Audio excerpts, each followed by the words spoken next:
Mixed by DJ Parveen Karyaut Bazaar। अभी आप सुन रहे हैं कैनवारी से माँ दुर्गा म्यूजिक की प्रस्तुति।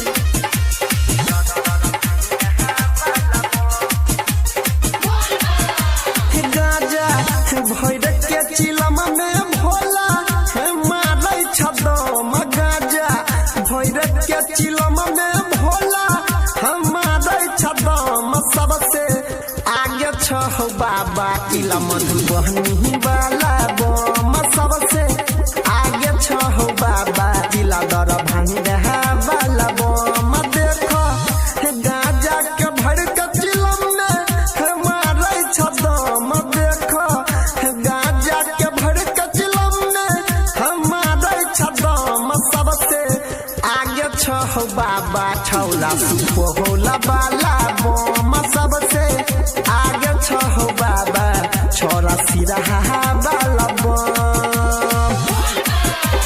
प्रेम से बोलो देवघर वाले बाबा की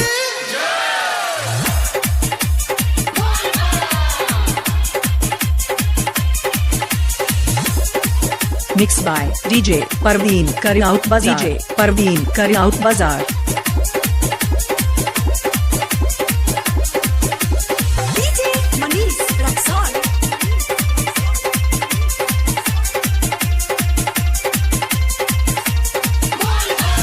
डीजे वाला छौड़ा देलकै वॉल्यूम बढ़ाई के नाचै छै भौजी खूबे कमर के हिलाई के। हो बोले बाबा डीजे वाला छौड़ा देलकै वॉल्यूम बढ़ाई के नाचै छै भौजी खूबे कमर के हिलाई के। चलै रोहिया में एको बेर नहीं रुकै छै कदम। चलै रहिया में एको बेर नहीं रुकै छै कदम। सबसे आगे छै हो बाबा जिला मोहतहरी के बम। सबसे आगे छै हो बाबा जिला सपतरी के बम।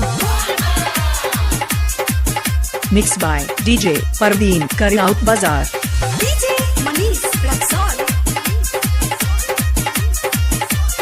DJ Parveen Karyaut Bazaar।